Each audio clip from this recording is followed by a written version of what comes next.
जब नैमिषारण्य की पावन पवित्र भूमि में शौनकादियों ने प्रश्न किया श्री सूत जी से कि महाराज इतनी पावन कथा है, इतनी सुंदर कथा है, तो आप ये 7 दिन में ही क्यों श्रवण कराते हैं, 7 दिन में क्यों सुनाते हैं? और ये इसको तो फिर और समय लेकर के और अधिक समय लेकर के आराम से सुनाना चाहिए। छोटा मोटा ग्रंथ तो है नहीं, 18,000 श्लोक हैं इसमें, तो फिर 7 दिन की परंपरा क्यों? तब श्री सूत जी महाराज कहते हैं, उनको संबोधित करते हुए कहते हैं कि एकदा हि विशालायां चत्वार ऋषयो मलाः सत्संगार्थं समायाता ददृशुः तत्र नारदम् सप्ताहेन श्रुतं चैतत् सर्वथा मुक्तिदायकम् सनकाद्यैः पुरा प्रोक्ता नारदाय दया परैः। कहते हैं हे शौनकादियों, एक बार की बात है, विशालापुरी में बद्री विशाल में श्री नारद जी महाराज भ्रमण कर रहे थे। वहां उनकी भेंट शनक सनंदन सनातन और सनत कुमार ऋषियों से हो जाती है। वहां विचरण करते हुए चारों मुनि कुमार उन्हें श्री नारद जी को प्राप्त हो जाते हैं, मिल जाते हैं, वहां उनसे उनका समागम होता है, भेंट होती है।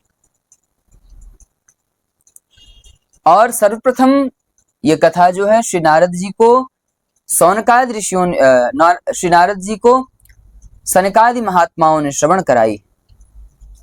शौनक जी प्रश्न करते हुए कहते हैं कि महाराज, लोक विग्रह मुक्तस्य नारदस्या स्थिरस्य च, नारद जी तो फक्कड़ महात्मा है, नारद जी के पास कोई जिम्मेदारी नहीं।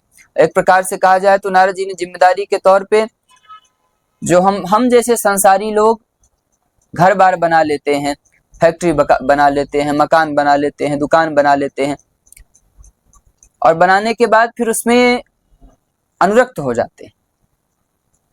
तो नारद जी ने ना ही घर बनाया है, ना तो उनके पास कोई मकान है, यहाँ ना कोई दुकान है, ना कोई फैक्ट्री है उनके पास, यहाँ तक कि उन्होंने एक झोपड़ी भी नहीं बनाई। तो उन्हें फिर किस चीज की एक स्थान पर 7 दिन तक बैठ करके रुकने की क्या आवश्यकता पड़ गई? नारद जी को तो दक्ष का साप लगा हुआ है कि श्री नारद जी महाराज गोदोहन काल से ज्यादा किसी स्थान पर नहीं टिकते। और फिर नारद जी जैसे फक्कड़ महात्मा को एक स्थान पर इतने दिन तक रुकने की क्या आवश्यकता पड़ गई भाई? बद्री विशाल में उन्हें क्यों जाना पड़ा? तो श्री सूत जी कहते हैं कि सुनो, एक बार की बात है,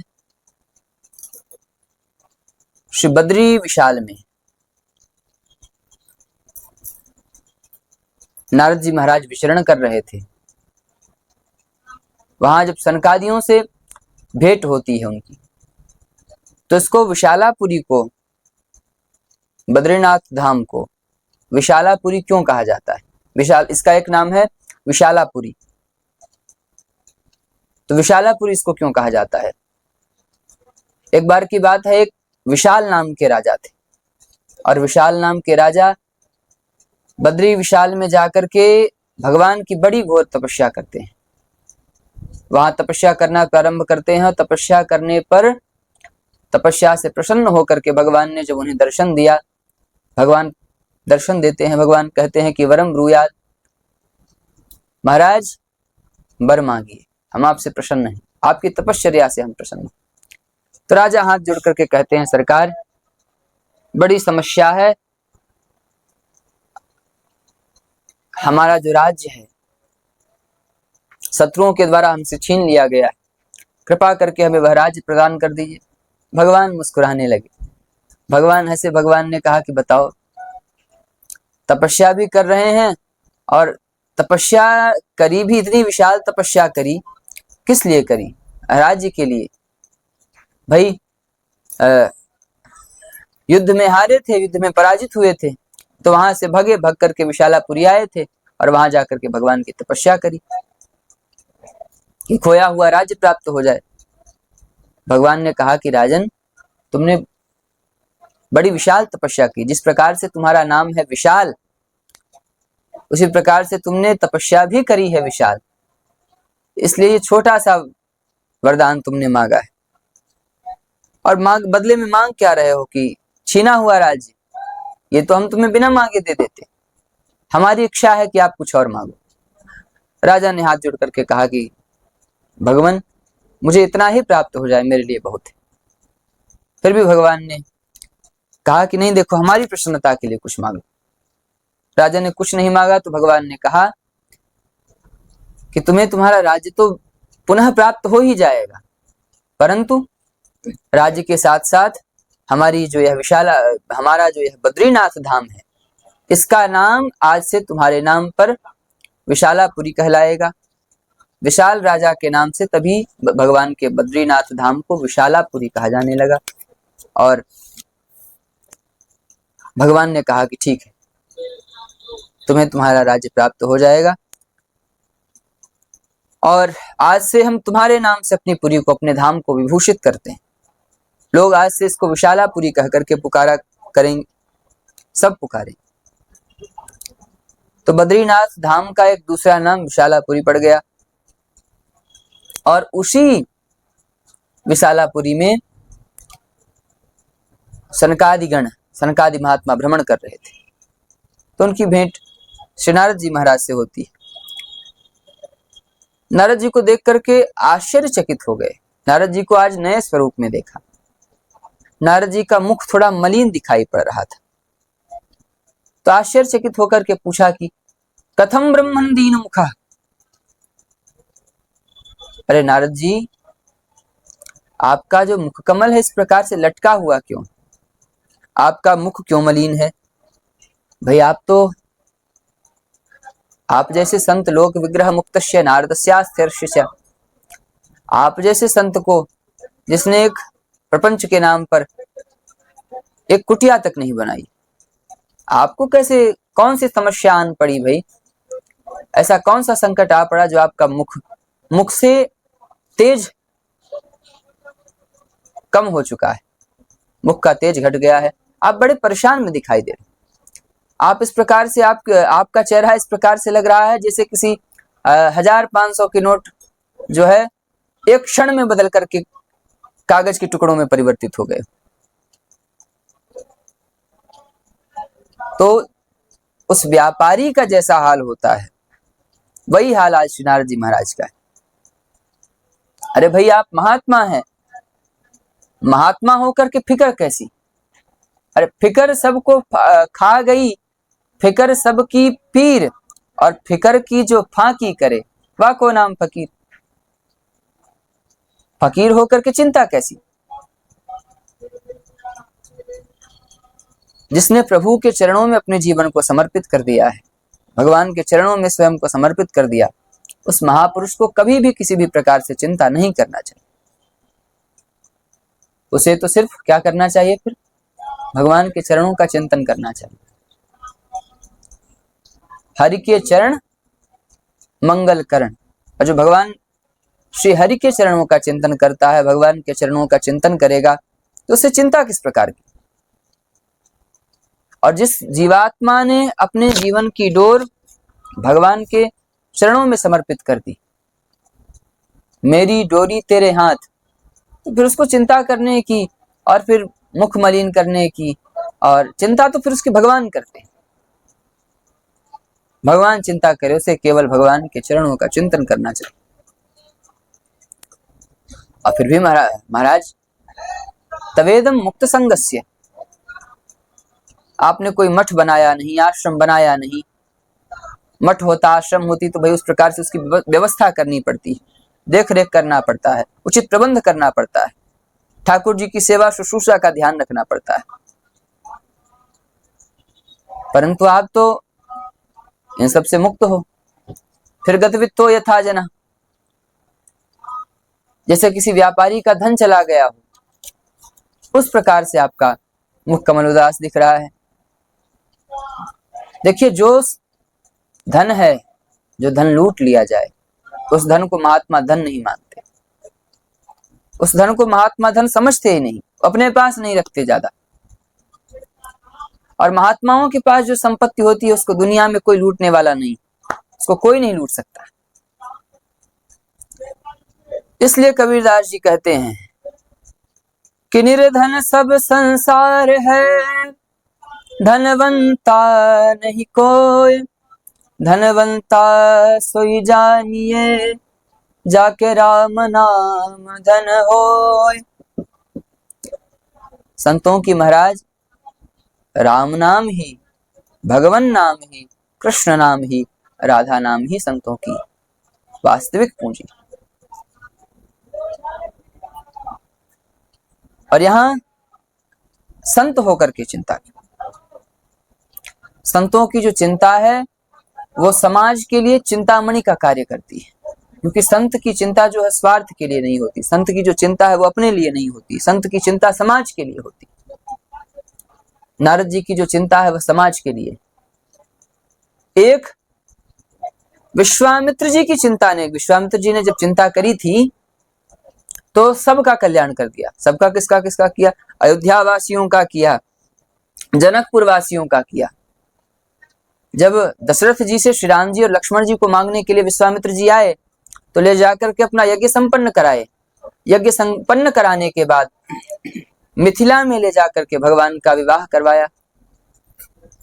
और वहां जो महाराज जनक की चिंता थी उनकी चिंता को दूर किया, मिथिलापुर वासियों की चिंता को दूर किया, श्री दशरथ जी महाराज की चिंता को दूर किया।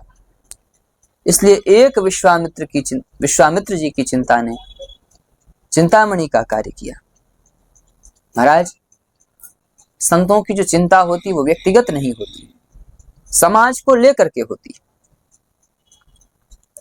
तब नारद जी ने अपनी चिंता का पूछने पर, प्रश्न करने पर बताया, अपनी चिंता का कारण बताते हुए कहा, क्योंकि नारद जी की चिंता जो थी वह व्यक्तिगत नहीं थी, वो समाज के लिए थी।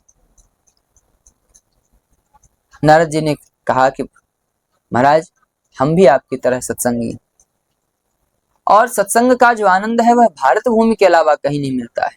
इसलिए हम भारत भूमि में आकर के सत्संग की इच्छा से भारत भ्रमण पर निकला। और कहते हैं कि मैंने भारत में भी आकर के समस्त तीर्थों पर विचरण किया। जो जो बड़े बड़े तीर्थ थे उन सभी तीर्थों पर जाकर के मैंने विचरण किया।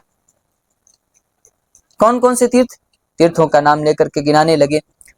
पुष्करम च प्रयागम च काशीं गोदावरीं तथा हरिक्षेत्रम कुरुक्षेत्रम श्रीरंगम सेतुबंधनम एवमादिषु तीर्थेषु भ्रममाण इत्यस्ततः। इतने सारे नाम गिना दिए।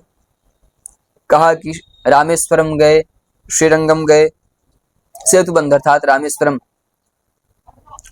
पुष्कर गए, प्रयाग गए, काशी गए। पुष्करम च प्रयागम च काशीं गोदावरीं तथा हरिक्षेत्रम कुरुक्षेत्रम श्रीरंगम सेतुबंधनम। पर कहते हैं कि महाराज इतने सारे तीर्थों का भ्रमण करने के बाद भी मेरे मन को कहीं शांति नहीं मिली। जिस प्रकार से पहले सुन रखा था, पूर्व में जो तीर्थ की महिमा थी, पूर्व में जो तीर्थ का महात्म्य था, पूर्व में जो वहां का जो परिवेश था, जो दिव्यता थी, वह कलिकाल होने के कारण समय के साथ कम होती। वहां का जो महात्म्य है, वहां की जो महिमा है, पहले की भांति नहीं रह गई। हर जगह पाखंड का दर्शन किया। पाखंड निरता संता विरक्तो सपरिग्रहा। संत जो है उनको भी कहीं ना कहीं किसी न किसी प्रकार से पाखंड निरत देखा। और विरक्त जो बने हैं वो कैसे विरक्त हैं महाराज? पूरा घर भर लेकर के बैठे हैं। घर वालों से संबंध जिसका हो, विरक्त कैसा? विरक्त होने के बाद घर वालों से संबंध क्या रखना? फिर यदि घर वालों से ही संबंध रखना है और परिवार वालों को बुला करके रखना है, परिवार वालों के ही मध्य में अपने मन को जो संलिप्त किए रहना है, तो फिर विरक्ति लेने का क्या तात्पर्य? विरक्ता सपरिग्रहा है।